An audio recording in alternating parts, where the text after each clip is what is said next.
जय सिया राम। तो अब तक हमने अपने कथा रसिक श्री सीताराम जी को श्रवण कराया कि किस तरह विभीषण जी के परिवारजन अयोध्या जी में आ बसे और खूब प्रेम से वहीं रहने लगे। आज तक भी वे अयोध्या जी में ही हैं। आज भी अयोध्या जी में मद गजेंद्र जी का मंदिर है, वे वहाँ विराजते हैं और अयोध्या जी के कोतवाल के स्वरूप में वहाँ की रक्षा करते हैं। अयोध्या जी के राजा तो हमारे हनुमान जी महाराज है और मद गजेंद्र जी वे वहाँ के कोतवाल हैं। उनके दर्शन के बिना भी अयोध्या जी की यात्रा अधूरी मानी जाती है। कोतवाल जी के दर्शन तो आवश्यक है, तभी अयोध्या जी की यात्रा पूर्ण होती है। और होली के नेक्स्ट ट्यूसडे, जो होली के बाद पहला ट्यूसडे आता है, मंगलवार आता है, तब वहाँ बहुत ही सुंदर मेला लगता है। तब तो उनसे जो मांगा जाए सब इच्छाएं पूरी होती है, अब चाहे वो अयोध्यावास की हो या कोई भी इच्छा हो, क्योंकि उसी समय उनका वो स्थान पुनः निर्माण करवाया था राजा विक्रमादित्य ने, तो उन्हीं की पुनर्स्थापना हुई थी। तो इसीलिए ही तब बहुत बड़ा मेला लगता है और बहुत उत्सव मनाया जाता है मद गजेंद्र जी का। और ऐसी ही इनकी माता सरमाल जी, वो वहाँ पे दुर्ग रक्षिका देवी के स्वरूप में विराजमान है अयोध्या जी में और सदा वही निवास करती है। विभीषण जी भारत तो सदा आते रहते हैं, वे चिरंजीवियों में है, तो वे अभी तक है। कल्प पर्यंत राम जी ने कहा था आप यही राज करेंगे लंका का, तो वे आज भी है, खूब भक्ति करते हैं। रंगनाथ जी के मंदिर में प्रथम पूजा वे ही करते हैं, आज भी उसके साक्ष्य मिलते हैं। और जगन्नाथ जी भी प्रतिदिन जाते हैं। जगन्नाथ जी में तो कहते हैं, जो पुराने संत है जिन्हें ये बात पता है, तो वे कहते हैं कि वहाँ पे परिक्रमा के दौरान एक स्थान आता है जहाँ पे विभीषण जी जगन्नाथ जी को दंडवत प्रणाम करते हैं और वो नीलमणि चक्र उनको उनके दर्शन करते हैं। तो उनकी बहुत मान्यता है, यदि कोई जाए जगन्नाथ जी की परिक्रमा करे तो जहाँ से विभीषण जी का स्थान है, जहाँ पे वे दंडवत करके प्रणाम करते हैं और दर्शन करते हैं, वहीं से यदि हम भी उन्हें प्रणाम करें तो उसका खूब फल होता है। ऐसा शास्त्रों में लिखा गया है, बहुत महिमा है वहाँ से दंड प्रणाम करने की। विभीषण जी की अनुभूति तो आज भी कर सकते हैं यदि सच्चा भाव हो तो। कई बार तो ठाकुर जी की इच्छा और उनके कौतुक के कारण भी दर्शन हो जाते हैं। तो ऐसी ही एक लीला हुई कलयुग में ही। एक बार समुद्र में एक जहाज जा रहा था, बहुत बड़ा जहाज था, उसमें बहुत सारे लोग सवार थे। अब वो जहाज समुद्र में कहीं पे फंस गया और निकले ही ना, आगे भी ना बढ़े पीछे भी ना बढ़े। बहुत समस्या हो गई कि ये जहाज अटक कैसे गया, चल क्यों नहीं रहा है। अब गहन समुद्र, विशाल समुद्र, कहीं और छोर ही ना दिखे, बीच में जहाज काहे से फंस गया। निकले ही ना, बहुत कोशिश कर ली गई तो निकले ही ना, क्या करे कैसे बचे, किसी को कोई उपाय ही ना सूझे। बहुत प्रयास किया गया, वेट किया गया, ठाकुर जी से प्रार्थना की गई कि कुछ कीजिए हमें बचाएं, लेकिन वो जहाज तो निकलने का ही ना नाम ले। तो अब तो वहाँ के नाविकों ने बोला कि हमारे यहाँ की मान्यता तो है कि समुद्र और नदी ये सब बलि चाहते हैं, इसीलिए अपनी मान्यता स्थापित करने के लिए उन्होंने कहा कि अब तो ये समुद्र हमें तभी आगे बढ़ने देगा जब हम इसे कोई बलि देंगे, तभी ये शांत होगा। समुद्र देवता का कोप हुआ है, वे जहाज को इसलिए ही रोक के बैठे हैं क्योंकि वे बलि चाहते हैं। तो अब तो सबने सोचा कि नाविक ये क्या बात कर रहे हैं। नाविकों ने जहाज के मालिकों को बात बताई कि बिना बलि के अब ये जहाज आगे नहीं बढ़ेगा, यदि इन्हें बलि नहीं दी गई तो हम सब यही समाप्त हो जाएंगे। तो अब निर्णय हुआ कि ये बात मान लेनी चाहिए, सबकी जान से अच्छा है कि इसी एक ही की जान दे दी जाए, सबकी तो प्राण बचेंगे। तो अब यही किया गया, विचार किया गया कि किसकी बलि दी जाए। अब बलशाली पुरुष की तो कौन बलि दे सके, सब विरोध करेंगे।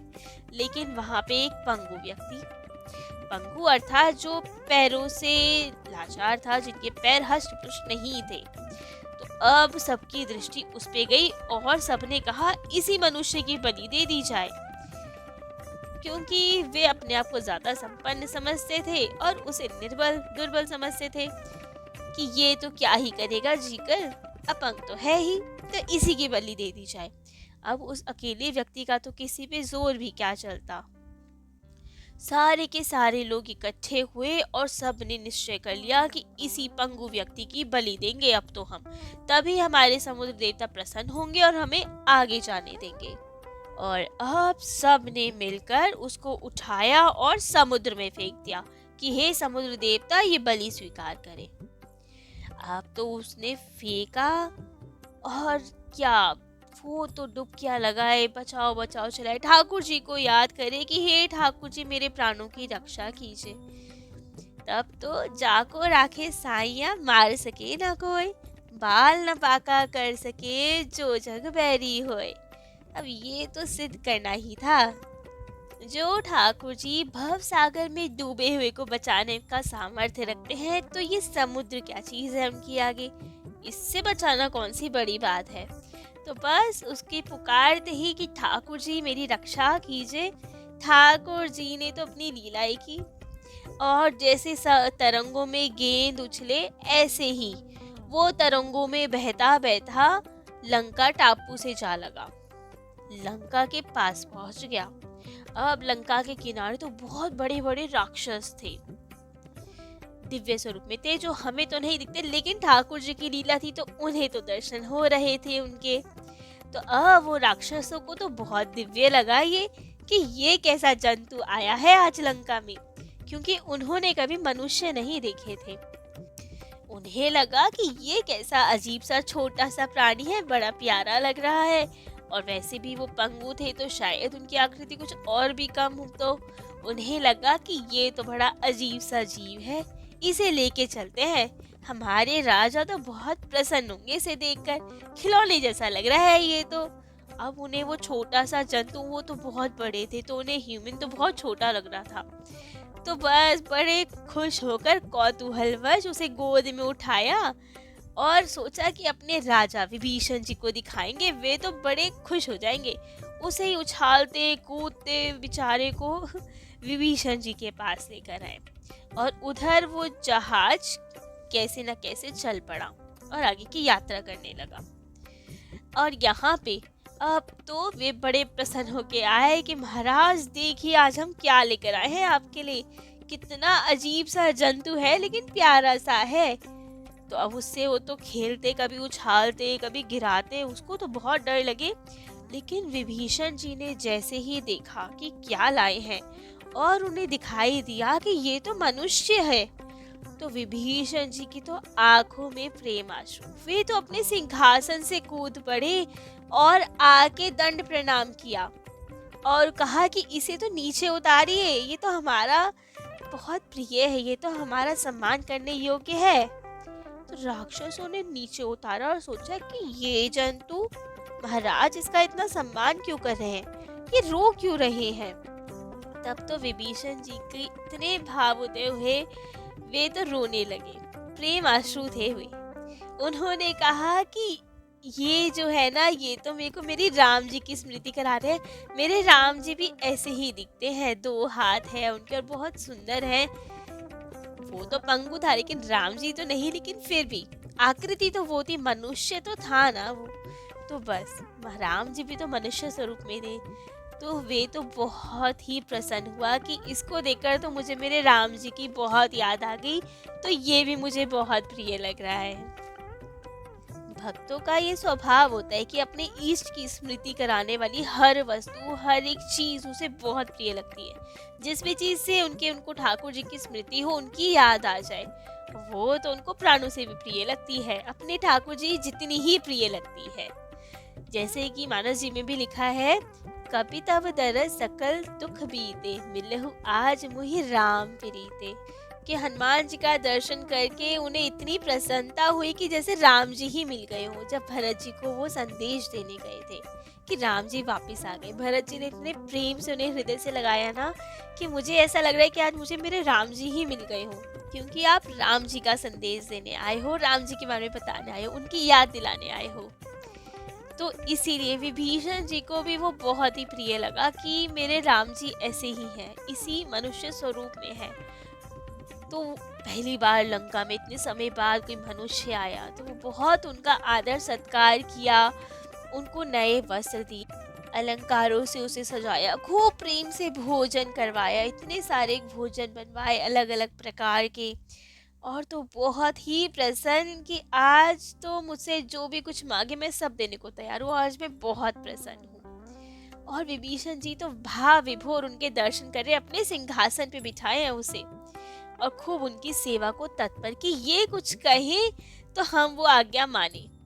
लेकिन ये सब क्या देखते हैं कि वो जो मनुष्य है वो तो बहुत डरा सहमा सा बैठा हुआ है, बार बार उसे मूर्छा सी आती है, बहुत घबरा रहा है, रोने को जैसे हो रहा है। तो विभीषण जी ने कहा कि आप हमें आज्ञा दीजिए, आपको किस चीज की कमी है, हम तत्काल उसकी व्यवस्था करेंगे। विभीषण जी स्वयं सेवक के भांति उसके आगे खड़े थे कि ये कुछ आज्ञा दे, और कहा कि आप इतने उदास क्यों प्रतीत होते हैं, क्या कमी है यहाँ पे। लेकिन वो मनुष्य तो बहुत डरा हुआ था, अब डरता भी क्यों नहीं, पहली बार उसने राक्षस देखे थे, ऑब्वियसली वो देखने में तो भयानक थे ही ना जो उनके राक्षस थे, इतने बड़े आकार के थे, बेशक स्वभाव में कैसे भी हो लेकिन थे तो आकार में बड़े थे, तो राक्षस ही। तो वे बहुत डर गया कि उसे लग रहा था कि शायद मेरी इतनी आवभगत और पूजा ये सब इसलिए हो रहा है क्योंकि मेरी बलि देने वाले हैं, ये मुझे खाने वाले हैं, इसलिए ही पहले मेरे को प्रसन्न कर रहे हैं, खिला पिला रहे हैं, फिर तो मैं इनका भोजन बनूंगा, ये मुझे खा जाएंगे। तो वो बहुत डरा हुआ बैठा था। विभीषण जी के प्रिय वचन, सत्संग, राम जी की बातें भी उसे अच्छी नहीं लग रही थी, जबकि उन्हें विभीषण जी जैसे संत मिले फिर भी उनका मन नहीं लग रहा। कहा गया है संत मिलन सम सुख जग नाही, तात स्वर्ग अपवर्ग सुख धरिए तुला एक अंग, फूल नताही सकल मिली जो सुख लव सत्संग। एक क्षण का भी यदि सत्संग मिल जाए, ठाकुर जी की बात करने को मिल जाए, तो उसके समान तो प्रसन्नता आनंद कहीं हो ही नहीं सकता। लेकिन वो व्यक्ति प्रसन्न नहीं था। क्यों प्रसन्न नहीं था? उसे अपना घर ही याद आ रहा था, क्योंकि वो अभी तो भव बंधन में बंधा था, माया के जाल में फंसा हुआ था, भक्त हृदय नहीं था। जैसे कोई विष का कीड़ा हो तो विष खाए तो जीवित रहता है, मिश्री सूंघते ही मर जाता है, क्योंकि उसे आदत तो विष की पड़ी है ना। इसी तरह वो माया के जाल में फंसा हुआ, तो उसे तो विषय भोग संसार ही अच्छा लगता था, संत समागम उसे पसंद नहीं आ रहा था। तो विभीषण जी ने फिर पूछा कि आप बताएं, आपकी प्रसन्नता किस में है, आप कैसे प्रसन्न होंगे, हम आपको उदास नहीं देख सकते, आप तो हमारे इष्ट के समान हैं। तब तो डरते हुए उस मनुष्य ने कहा, मुझे अपने घर जाना है, मुझे समुद्र के उस पार भेज दीजिए, बाकी मुझे कुछ नहीं चाहिए। तब तो विभीषण जी ने माना और खूब सारी रत्न धन राशि एक पेटी में दी और कहा कि ठीक है, अब आप जा सकते हैं। परंतु उस व्यक्ति ने कहा कि यहाँ ना जहाज है ना नौका, मैं कैसे इतना विशाल समुद्र पार करूँगा, कुछ व्यवस्था तो कीजिए, मैं कैसे उस पार जाऊँगा। तब विभीषण जी ने एक पत्र उठाया, उस पे राम नाम लिखा और वो उसके सिर पर रख दिया और कहा, अब आप जाइए, आप जा सकते हैं। राम नाम के प्रभाव से तो उसके अंग दिव्य हो गए, अब वो पूर्णतः स्वस्थ हो गया, पंगु नहीं रहा, और जैसे कोई जमीन पर चले ऐसे तो समुद्र पे चलने लगा। विभीषण जी ने आश्वस्त किया कि राम नाम की खूब महिमा है, तुम समुद्र में डूबोगे नहीं, तुम आराम से जाओ जहाँ तुम जाना चाहते हो, जैसे जाना चाहते हो। अब तो व्यक्ति बड़े प्रेम से जा रहा था समुद्र पे, संयोगवश वही जहाज उसे दिखा जिसने उन्हें धक्का दिया था। अब तो जहाज के लोगों ने भी पहचान लिया कि ये तो वही व्यक्ति है, लेकिन ये क्या चमत्कार, इसके हाथ में बड़ी सुंदर पेटी भी है, समुद्र में चल रहा है, और ये तो ठीक हो गया, ये तो पंगु था। तब तो सबने समुद्र में वो जहाज रोका और बहुत इनसे अनुनय विनय किया कि आप चढ़ जाइए सब इसी पे, हम ले चलेंगे आपको। तो वो मान गया और चढ़ गया वापस जहाज में। लेकिन उसको देखकर, उसकी सब बातें सुनकर उसने बताया कि विभीषण जी मिले मुझे और सारा हाल बताया कि मुझे इतना कुछ दिया, रत्न दिए, और राम नाम के प्रभाव से ही मैं समुद्र में चलकर आया हूँ। ये सब सुनकर तो नाविकों के मन में लालच आ गया। लोभवश उन्होंने सोचा कि इसका धन छीन लेते हैं और इसको फेंक देते हैं वापस समुद्र में। लेकिन वो व्यक्ति समझ गया कि इनके मन में तो लोभ आ गया है। तो जैसे ही वे गए और नाविक सोच ही रहे थे कि इनका धन ले, ये तो समुद्र में कूद पड़े और कहा अब हाथ नहीं आऊंगा मैं किसी के, और समुद्र में चल चल के जाने लगे। तब तो नाविकों को भी समझ में आया कि राम नाम की महिमा क्या है। एक राम नाम के से ये तो समुद्र पे भी चल रहा है। तब उन्हें समझाया और कहा कि हमें क्षमा करें, अब हम आपको कोई हानि नहीं पहुंचाएंगे, पहुंचा ही नहीं सकते। आपके पास तो राम नाम का बल है, हम क्या कोई बिगाड़ सकेंगे आपका। तो अब उस व्यक्ति को भी राम नाम पे अगाध निष्ठा हो चुकी थी, तो वे भी निर्भय होकर वापस जहाज में चढ़ा। राम नाम की महिमा तो तुलसी जी महाराज ने भी गाई है, तुलसीदास जी ने। उनके साथ भी एक बार सेम किस्सा हुआ था। एक बहुत वृद्ध व्यक्ति था जो उनकी कथा सुनने 80 घाट पे आया करता था, जब ये काशी जी में विराजते थे। एक बार तो कथा सुनाते हुए महाराज जी तुलसीदास जी इतने भाव मगन हुए कि बहुत देर हो गई जाने को। अब तो जो व्यक्ति गंगा पार करके आता था तो उसे भी विलम्ब हो गया और सारे नाविक घर चले गए।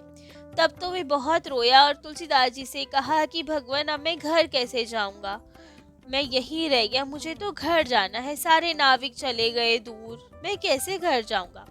तुलसीदास जी ने कहा कि आप यहीं रुक जाएं, यहीं विश्राम कीजिए, प्रातःकाल चले जाना। लेकिन उन्होंने कहा नहीं, मुझे तो अभी घर जाना है। तुलसीदास जी ने पूछा, अरे भाई इतनी क्या उत्सुकता है घर जाने की, ऐसा क्या है तुम्हारे घर में। तब तो उन्होंने भाव में भर के कहा कि महाराज यदि मैं यहाँ रहूंगा तो मुझे अपने घर का चिंतन बना रहेगा, उसी की याद आएगी, परंतु यदि मैं घर चला जाऊंगा तो मेरा चिंतन यहाँ बनेगा कि कब सुबह हो और कब मैं आपके पास आऊं, कथा श्रवण करूं, मेरा मन कथा में ही रमेगा। तो इसीलिए मैं घर जाना चाहता हूँ, जिससे मेरे चिंतन में केवल राम जी रहे, यहाँ कथा वार्ता आप रहे मेरे चिंतन में, इसीलिए मेरे को घर जाना है।